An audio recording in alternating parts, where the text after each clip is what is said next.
శ్రీరంగంలో ఒక భక్తునికి దర్శనమిచ్చారు. ఆయన కృష్ణునిగా.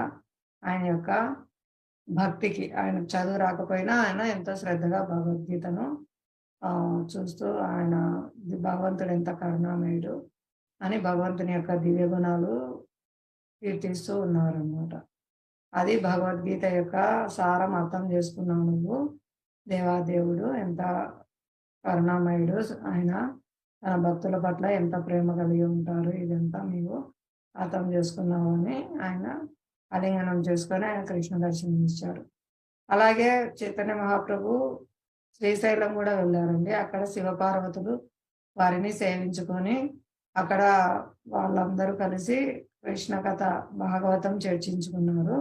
అది కూడా మనకు చరిత్రలో ఉంది.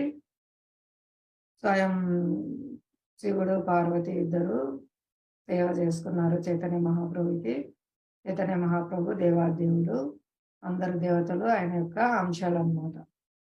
ఇంకా ఇక్కడ శ్రీకాకుళం కూడా వచ్చారండి. శ్రీకాకుళంలో కూడా ఈ చైతన్య మహాప్రభు పాద చిహ్న కూర్మ భగవాన్ దర్శనం చేసుకున్నారు శ్రీకాకుళంలో.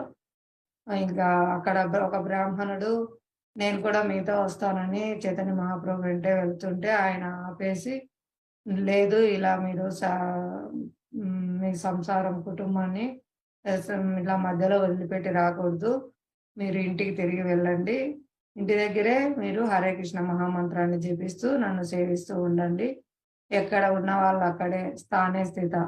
ఏ ఆశ్రమంలో ఉన్న వాళ్ళు ఆ ఆశ్రమంలోనే ఉండి వాళ్ళ బాధ్యతలు నిర్వహిస్తూ హరే కృష్ణ మహామంత్రాన్ని కీర్తించడం ద్వారా నా దగ్గరికి వస్తారనేసి ఆ మహాప్రభు ఆయనకు చెప్పి ఇంటికి పంపిస్తారండి.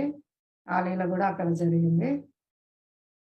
తర్వాత మహాప్రభు ఉత్తర భారతదేశం కూడా వెళ్తారు. అక్కడ కాశీలో చాలా మంది మాయావాదులండి, వేలాది సంఖ్యలో మాయావాదుల్ని వాళ్ళ యొక్క నాయకుడు ప్రబోధానంద సరస్వతిని వీళ్ళందరినీ తర్కంలో ఓడించి వాళ్ళు అడుగుతారనమాట, ఏంటి మీరు సన్యాసి, మీరు వేదాధ్యయనం ఇవన్నీ చేయకుండా ఇలా భావుకతతో నృత్యం చేస్తూ ఈ హరే కృష్ణ మహామంత్రాన్ని కీర్తిస్తున్నారు అంటే వాళ్ళతో కూర్చొని హరే కృష్ణ మహామంత్రం గొప్పతనము సమస్త వేదాల సారం ఇదే అని తెలియజేస్తారండి. తర్కంలో అన్ని ప్రశ్నలకు అన్ని సమాధానాలు శాస్త్రాల నుంచి తీసుకొని వచ్చి వాళ్ళని ఓడిస్తారు. వాళ్ళందరూ కూడా వైష్ణవులు అయిపోతారండి. వాళ్ళందరూ కృష్ణ భక్తికి స్వీకరిస్తారు. వాళ్ళందరూ కూడా హరే కృష్ణ మహామంత్రాన్ని కీర్తిస్తారు. ఇది కూడా మనం చరిత్రలో చదువుకోవచ్చు.